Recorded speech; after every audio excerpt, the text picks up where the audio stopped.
So again, the way they tell the history is very whitewashed. It makes you feel like, you know, the people in the civil rights movement were very passive, non-violent, love thy enemy kind of people, and that wasn't necessarily always the case. Because I mean, again, when they talk with King and they have a dream speech, that was one aspect of who King was. But when you look at the very last speech that King had planned to give before he was assassinated, this speech was entitled "Why America is Going to Go to Hell." So that's where Martin Luther King was at that point. They never teach you that in school. Right. They're trying to make it a passive. Yeah, so King is just very passive, and he just wants to love people and wants everyone to come together. And they never mentioned that, you know, King was someone who was very critical of American capitalism, very critical of, you know, America's foreign policy. You know, criticized the war in Vietnam, and he was someone that demanded reparations. That's not really, I didn't know that. Yeah, King demanded reparations. And it's funny to me because, like, this Black Lives Matter movement, I've seen a lot of people on Fox News saying, well, why can't these activists be more like Martin Luther King? But then if they were, they would be more hated now than they are. Yeah. Well, when people say reparations, the system gets angry about that. I had an argument with someone a couple of days ago that said, well, you know, you just have to accept things are the way they are. It's always been the one who has the most power. All those islands throughout the Caribbean, they've all been dominated by Europeans, and that's just a fact of life. Accept that that's what happened. They have more power throughout all of world history. It's always been like that. Somebody who has more power dominates someone else who doesn't. But like I told them, that's all fine and good, but that's not the way it's taught.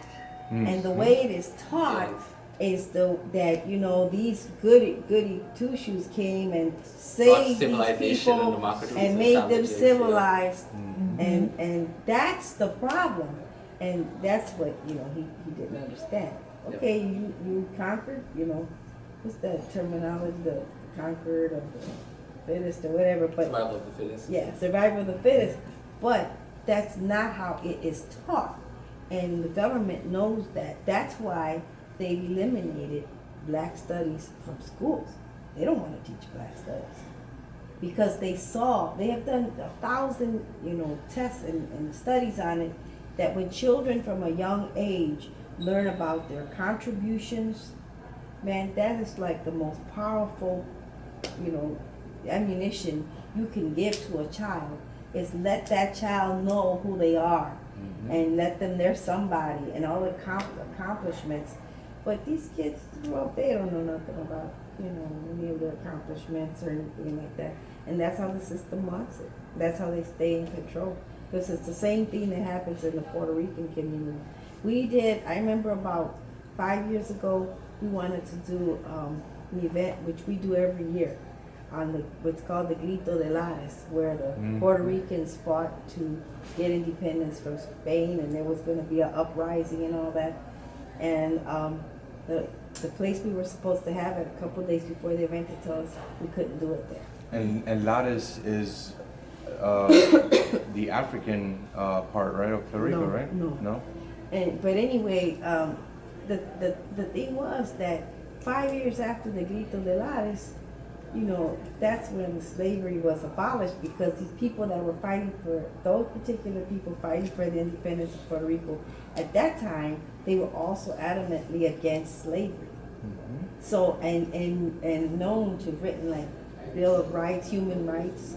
But the people who wrote Bill of Rights here, who were they? They were all slave owners. What the heck is that about? There's no validity in any of that. That's the other thing too, but Haiti, that I like to remind people, is that when they fought their revolution and overthrew French dominance on the island, when you look at the first constitution written in Haiti, the constitution actually outlawed both slavery and discrimination based on race. So again, you know, in school they teach us about, you know, the great democratic American revolution, even though the revolution didn't do anything for enslaved African people, didn't do anything for Native American people. Women couldn't even, you know, vote in America. That took a whole struggle. Yeah. So it's this great, you know, democratic revolution, and it really only benefited rich, wealthy, slave-owning white men. But then Haiti, which is never taught in school, was really the most democratic revolution at that time. Even the French Revolution is taught us about in school, and again, the French Revolution was, you know, very dominated by the upper class, the very racist upper class. You know, in Haiti, this was revolution from the bottom. These were the slaves rising up and shaping the society that was beneficial, you know, to their interests. But like I said again, it's not taught in school. So the impression that they give people is that oppressed people always just sit back and wait for the oppressor to liberate them, and that's never. It's never been the case. People Yeah. have never been liberated because the oppressor liberated. They've had to fight, and that's the sad part. And it's like that to this day. And we listen to. That's why I see like these pastors and these priests and all that, and they make so much money, and they got people going every week, and some of them give like 10% of their income. What are they doing? 10%, not 2. 10%. She said 10. Yeah. Oh, I thought she said 2. I said 10%. And what are they doing? They're still, these kids are getting killed left and right. The prisons are full. There's more African American men today in prison, than there were in the time of slavery.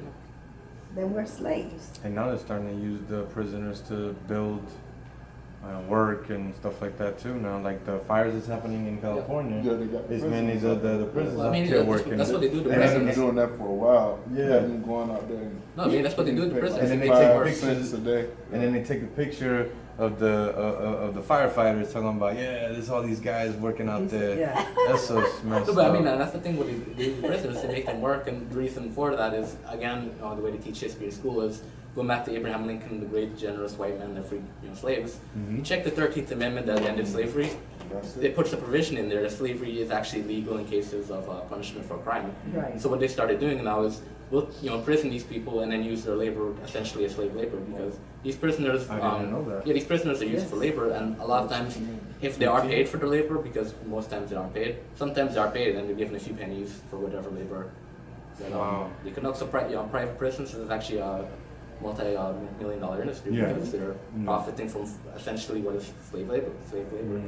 And again, the way they teach history, they make you think that slavery was ended when Abraham Lincoln abolished it, and the truth is, it never ended. No, it just like took a shift. It just changed. I mean, it never ended. It's got a hood over its Yeah, head. it never ended in America. No pun intended. Still had slavery in the northern states as well when slavery was abolished. Yeah. Which is why Juneteenth is highly, which is why it's highly celebrated. Because I'm from South Georgia, and although you hear about Abraham Lincoln, the Emancipation, in Brooks County it was still slavery. Well after that, in Lowndes County it was still slavery, and even when slavery was abolished, it was still you got to deal with sharecropping, not with slavery. Yeah. You're still Even in the living. name. Still living on the land, and you got to give the good harvest. I mean, still slavery. And even till today, I feel it's still slavery. Whether we're going to, it's just, capitalism is a sense of slavery, in my opinion. But from what I've seen, it still is slavery. Because the root of capitalism is profiting from someone else's labor. Right. The person really doing the share of that labor doesn't make the full benefit of their work. It's colonialism 2.0.